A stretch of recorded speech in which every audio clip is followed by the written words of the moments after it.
അസ്സലാമു ഇന്ന് നമ്മൾ രണ്ട് ടൈപ്പിലുള്ള പുഡിങ്ങാണ് തയ്യാറാക്കുന്നത്. ക്യാരറ്റ് പുഡിങ്ങും ഇളനീർ പുഡിങ്ങും ആണ്.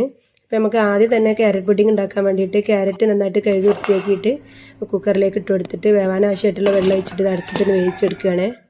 അപ്പോൾ ഒരു 2-3 വിസിൽ വന്നിട്ട് അത് ഓഫ് ചെയ്ത് വെക്കുക. അത് വേണ സമയം കൊണ്ട് നമ്മൾ ചൈന ഗ്രാസ് ഒന്ന് കുതിർത്ത് വെക്കുകയാണ് കേട്ടോ. 20 ഗ്രാം ചൈന ഗ്രാസാണ് 1 ലിറ്റർ പാലിലേക്കുള്ള കണക്കാണ് കേട്ടത്. അപ്പോൾ 2 പുഡിങ്ങിനുള്ള ചൈന ഗ്രാസ് ഞാൻ ആദ്യം ഇതേപോലെ കുതിർത്ത് വെക്കുകയാണ് കേട്ടോ. 2 ബൗളിലാക്കി ആക്കിയിട്ട് 20 ഗ്രാം 2 ടൈപ്പിൽ ഉള്ള പുഡിങ്ങിന് വേണ്ടിയിട്ട് 2 പാത്രത്തിലാക്കിയിട്ട് ഒന്ന് കുതിരാൻ വേണ്ടിയിട്ട് വെച്ചിന്.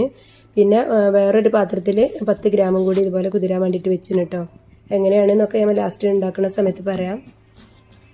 അതുപോലെ ഒരു സ്പാച്ചിൽ സ്പൂണോ വെച്ചിട്ട് അമർത്തിയിട്ട് ഒന്ന് കുതിരുന്ന സമയം കൊണ്ട് നമുക്ക് ഈ ക്യാരറ്റൊക്കെ അത് വെന്തോ നോക്കാം.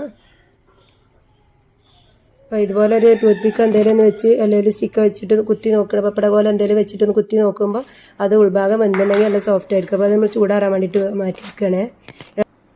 നമുക്ക് ആദ്യം ഇളനീർ പുഡിങ് ഉണ്ടാക്കാൻ വേണ്ടിയിട്ട് മിക്സിയുടെ ജാർ എടുത്ത് അതിലേക്ക് 2 ഇളനീരിൻ്റെ കാമ്പെടുത്തിട്ട് അതിലേക്ക് ആവശ്യത്തിന് മിൽക്ക് മെയ്ഡ് ഒഴിച്ചിട്ട് ഒന്ന് അടിച്ചെടുക്കുകയാണ് കേട്ടോ. കുറച്ച് ഡെക്കറേഷന് വേണ്ടിയിട്ട് കട്ട് ചെയ്തിട്ട് മാറ്റി വെച്ചാണ്. ഇനി നമ്മളൊരു പാത്രത്തിൽ ചൈന ഗ്രാസ് വേവിക്കാൻ വേണ്ടിയിട്ട് വെച്ചാണ്. പിന്നെ ഒരു പാത്രത്തിൽ 1 ലിറ്റർ പാൽ ഒഴിച്ച് കൊടുത്തിന്. അതിലേക്ക് 1.5 കപ്പ് പഞ്ചസാര ഒരു നുള്ളുപ്പ് ഇട്ടിട്ട് അതൊന്ന് തിളക്കാൻ വേണ്ടിയിട്ട് വെച്ചിന് കേട്ടോ. അപ്പോൾ നമ്മൾ ചൈന ഗ്രാസ് ഇവിടെ മെൽറ്റായി വന്നിന്. നമ്മൾ ഈ പാലിലേക്ക് ഫ്ലേവറിന് വേണ്ടിയിട്ട് കുറച്ച് വാനില എസൻസും പിന്നെ കുറച്ച് ഏലക്കാപ്പൊടി ചേർത്ത് കൊടുത്തിന്. ഏലക്കായ ഞാൻ പഞ്ചസാര കൂട്ടി പൊടിച്ചതാണ് കേട്ടോ.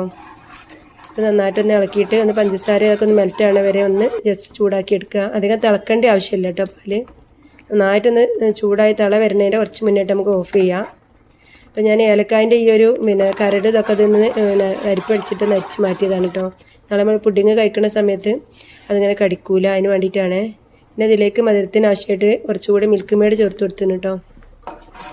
നമ്മൾ പഞ്ചസാര എത്രയാണോ ചേർക്കുന്നതനുസരിച്ച് നോക്കിയിട്ട് മിൽക്ക് മെയ്ഡ് കൂടി ചേർത്ത് കൊടുത്താൽ മതി. മിൽക്ക് മെയ്ഡ് അത്യാവശ്യം നല്ലോണം ചേർത്താൽ നല്ല ടേസ്റ്റ് ഉണ്ടാവും കേട്ടോ പുഡിങ്ങിന്. അപ്പോൾ നമ്മളെപ്പോഴും മധുരം ചേർക്കുന്ന സമയത്ത് കുറച്ച് മുന്നിട്ട് നിൽക്കുന്ന തണുത്തിട്ട് നല്ല മുന്നിട്ട് നിൽക്കുന്ന രീതിയിൽ വേണം കേട്ടോ മധുരം ചേർത്ത് കൊടുക്കാൻ. പിന്നെ ചൈന ഗ്രാസ് ഇപ്പോൾ എല്ലാം മെൽറ്റായിന്. നമ്മൾ ഫ്ലെയിം ഓഫ് ചെയ്തിന് കേട്ടോ ചൈന ഗ്രാസിൻ്റെ.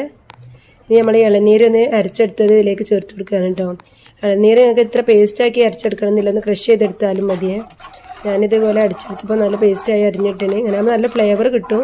കുറച്ച് കടിക്കണം എന്നുള്ള പുഡിങ് കഴിക്കുന്ന സമയത്ത് കുറച്ച് കടിക്കാൻ വേണ്ടിയിട്ട് വേണമെന്നുണ്ടെങ്കിൽ ഒന്ന് ക്രഷ് ചെയ്തിട്ട് ഇട്ടാലും മതി കേട്ടോ. നമ്മൾ 2 ഫ്ലെയിം ഓഫ് ചെയ്തിന് 2 അടുപ്പിൻ്റെ. എന്നിട്ട് ഇതിലേക്ക് ചൈന ഗ്രാസ് മെൽറ്റ് ചെയ്ത് വെച്ചിട്ട് ഇതുപോലെ ഒരു വിസ്ക് വെച്ചിട്ട് നന്നായിട്ട് മിക്സ് ആക്കി എടുക്കുകയാണ് കേട്ടോ. ചൈന ഗ്രാസിൻ്റെ ഇതിൻ്റെ 2